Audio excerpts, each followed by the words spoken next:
The room went quiet the moment he said it. A billionaire CEO, powerful, respected, admired by thousands. And yet the words that left his mouth carried something far darker. Without hesitation, he declared that he would never date a black woman. To him, it sounded like a simple preference. But to everyone listening, it felt like something deeper, something ugly that had been hiding behind his success all along. What he didn't know was that a woman in that same room was about to change everything he believed. A woman he had already underestimated. A woman whose presence alone would soon force him to confront the truth he had spent years ignoring.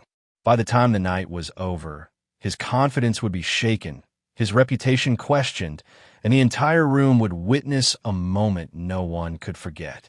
But the real question is, what happened when the woman he dismissed became the one person he couldn't ignore?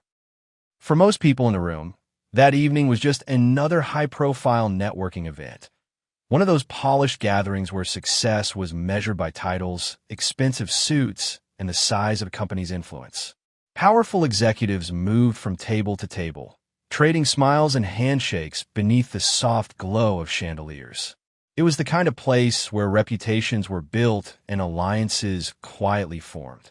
Among the crowd stood Maya Carter. She wasn't there by accident. Maya had spent years building a reputation that few people could ignore. Brilliant, disciplined, and fiercely determined, she had worked her way into spaces where people often underestimated her the moment she walked in. It wasn't new to her. Being a black woman in elite corporate circles meant constantly proving she belonged, sometimes twice as much as everyone else. Still, Maya carried herself with calm confidence. She had built her career on results, not approval. The tech startup she co-founded had begun turning heads in the industry, and invitations to events like this were starting to become more common. But across the room stood someone who had no idea who she was. The billionaire CEO hosting the event had a reputation just as powerful as his fortune. Known for his sharp business instincts and unapologetic opinions, he had built an empire that people admired and sometimes feared. When he spoke, people listened. And that night, when his words drifted through the crowd, they carried a weight no one expected.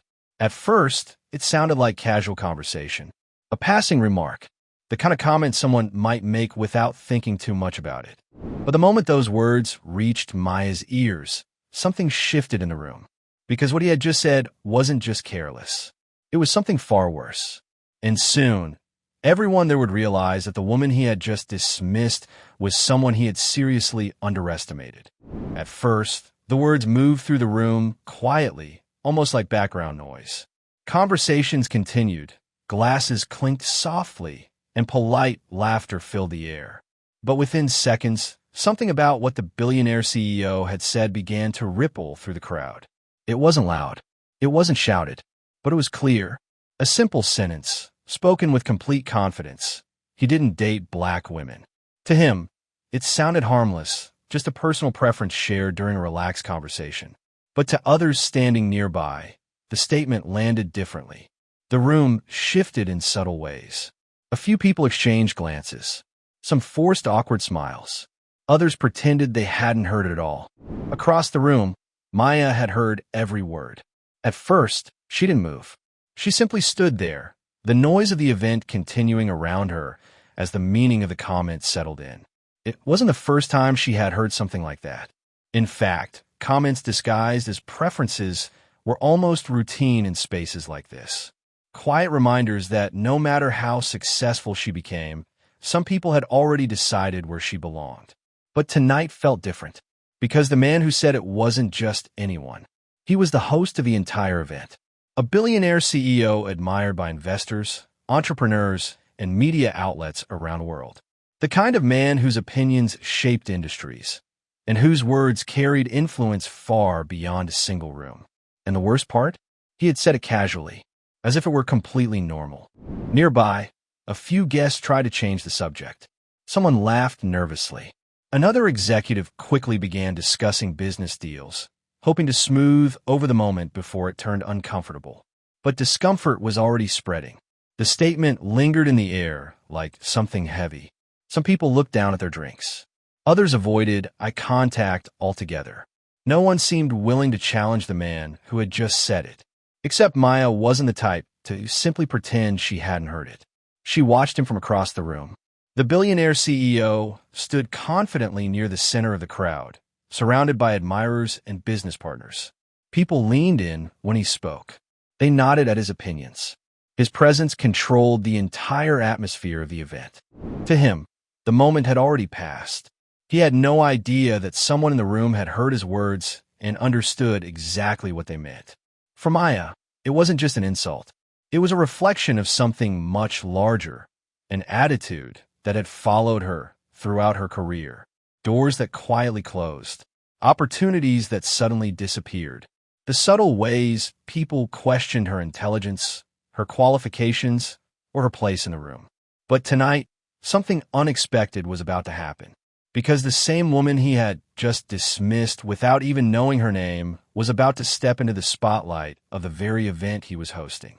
And when the truth about who she really was started spreading through the room, the confident billionaire who believed he understood everything about success was about to face a moment he never saw coming.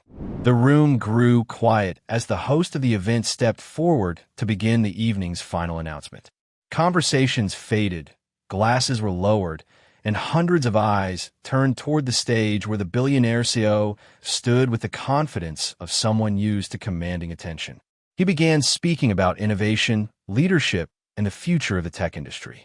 His voice carried easily across the ballroom as he introduced the highlight of the night, an emerging company that had disrupted the market so quickly that even the biggest investors were now watching closely.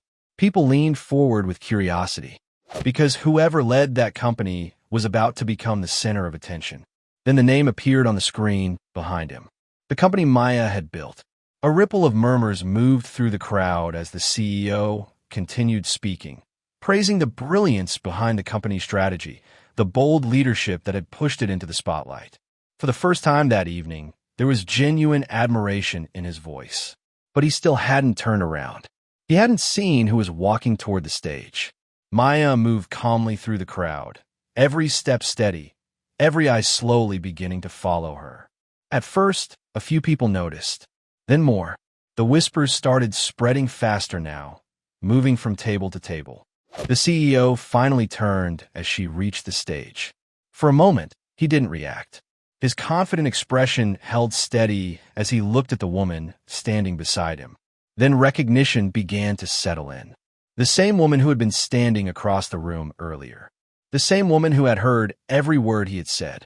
Except now the entire room was watching as she took her place under the spotlight. Not as a guest, not as someone overlooked in the crowd, but as the brilliant founder of the company he had just praised in front of everyone. The applause started slowly. Then it grew louder. And as the sound filled the room, something else spread through the audience. An uncomfortable realization. Because the man who had confidently dismissed black women only an hour earlier was now standing face-to-face with one of the most successful entrepreneurs in the entire room. And for the first time that night, the billionaire CEO looked completely unprepared for what was happening next. The applause slowly faded, but the tension in the room didn't disappear with it. For the first time that evening, the billionaire CEO stood without his usual confidence. The same man who had spoken so casually earlier now faced a moment he couldn't control. Around him, people weren't just celebrating Maya's success anymore. They were remembering his words. The contrast was impossible to ignore. Here stood a woman he had dismissed without even knowing her name, now being recognized as one of the most brilliant minds in the room. Investors approached her with admiration. Executives congratulated her. Cameras turned to her direction. The spotlight that once belonged to the billionaire now belonged to the woman he had underestimated. Maya didn't react with anger or humiliation. She didn't need to. Her success spoke louder than anything she could have said. Years of discipline, resilience, and quiet determination had already answered the prejudice she had faced her entire life. And everyone in that ballroom could see it. Because the truth about racism often hides behind simple phrases, words disguised as preferences, opinions, or harmless jokes. But moments like this reveal something deeper. How quickly people judge others before they even understand their worth. That night, Maya didn't just gain recognition for her company. She exposed something far more powerful. A reminder that talent, intelligence, and leadership have never belonged to one race, one background, or one narrow definition of success. But the story doesn't end in that ballroom. Because moments like this happen every day, in offices, classrooms, interviews, and conversations where people are judged long before they're truly seen. The real question is this: how many brilliant people have been overlooked because someone decided who they were before giving them a chance? And more importantly, how many more will it take before the world finally learns to see people for who they truly are?